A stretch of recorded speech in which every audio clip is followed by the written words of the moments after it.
पिछड़े वर्ग की राजनीति का पुराना है इतिहास। हर पार्टी जातिगत राजनीति में करती है विश्वास।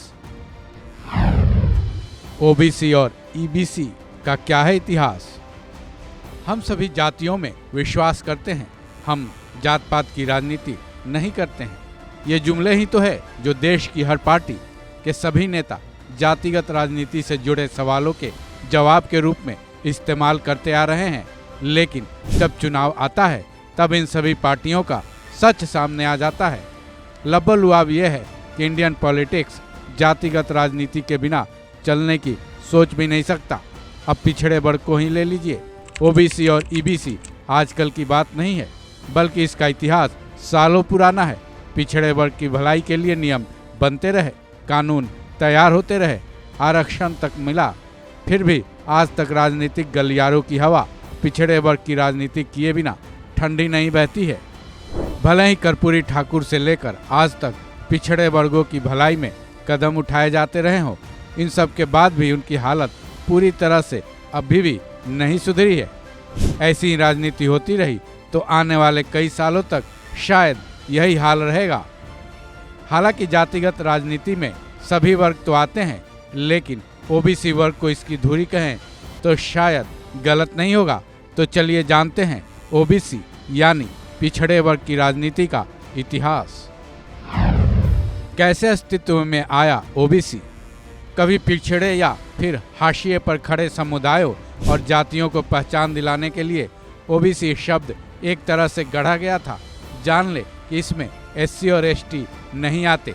इनकी पहचान काम के आधार पर की गई, जिसमें खेतिहर, खेत मजदूर, सब्जी फल विक्रेता, पशुपालक, धोबी, बढ़ई, कुम्हार वगैरह शामिल थे।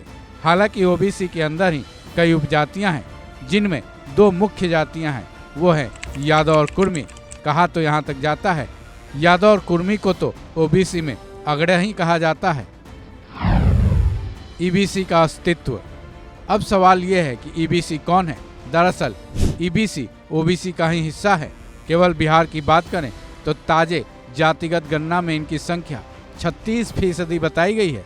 लेकिन आज़ादी के बाद 1951 में 109 जातियों की लिस्ट में 30 जातियों को अधिक पिछड़ा माना गया था। ईबीसी का भी इतिहास तभी से चला रहा है। हालांकि कानूनी रूप में शुरू में इसे मान्यता नहीं मिली थी, लेकिन बीतते वक्त और एक बड़े समूह के वोट के लालच ने आज ईबीसी की राजनीति को बेहद मजबूत कर दिया है। फिर क्या था, अन्य पिछड़े वर्ग में अत्यंत पिछड़े वर्ग को अलग पहचान मिली, जिसे ईबीसी कहते हैं। ओबीसी पर पार्टी पॉलिटिक्स। गौरतलब है कि ओबीसी ही ईबीसी की जड़ है। ऐसे में ईबीसी को मान्यता मिलने से पहले जो भी राजनीति हुई वो दोनों वर्गों के लिए माने जाएंगे। जात पात और आरक्षण की इस राजनीति में कम से कम बिहार में तो कर्पूरी ठाकुर से लेकर नीतीश कुमार तक इसका खूब खेल खेला गया। जो भी सरकारें आईं, इनकी संख्या को देखकर जातिगत राजनीति को पॉलिश करती चली गई। बिहार में तो ओबीसी रिजर्वेशन 3 वर्गों में बटा हुआ है, BC1, BC2 और ओबीसी महिला। यूपी में भी पिछड़े वर्गों का भला करने के नाम पर कमोबेश ऐसी ही राजनीति होती रही है।